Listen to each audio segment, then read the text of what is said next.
Okay, so today on this beautiful Friday, beautiful here anyway, we are going to talk about shit I slept through in Norwegian class and the hilarious situations that has resulted in having learned everything about Norway from America and having pretty much never been in America before.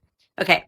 I wish I had three to make it an even list, but the two that I keep thinking about the last week there's just two that I can think of so far.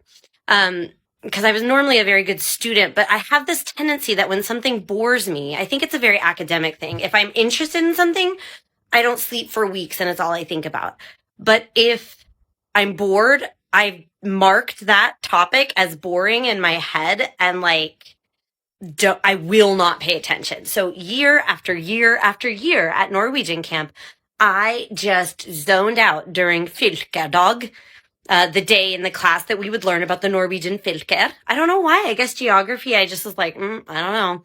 So when I got to Norway for second time, I'd been here once before for 4 weeks, but pretty much the first time this summer, I came here still thinking Buda was in Sørlandet.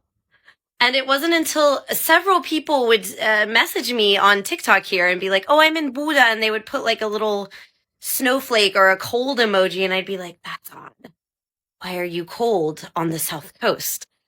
And after 3 or 4 times of this, I realized that this is because I never paid attention in geography days in Norwegian school.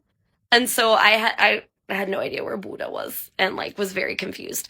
And the second one, this happened when I was here the one other time I was in Norway 10 years ago. This isn't because I slept through it in class. This was just nobody ever taught me this.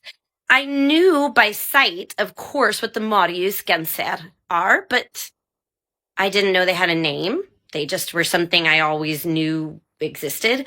And so I was visiting my friend in Bergen 10 years ago, and I didn't know this, but she was knitting a Mariusgenser. And she kept being like, where's my Marius? Where is Marius? Because she had lost it. She couldn't figure out where she placed it. And I thought it was like a dog she had lost because it sounded like a name, like a proper noun to me, and it is.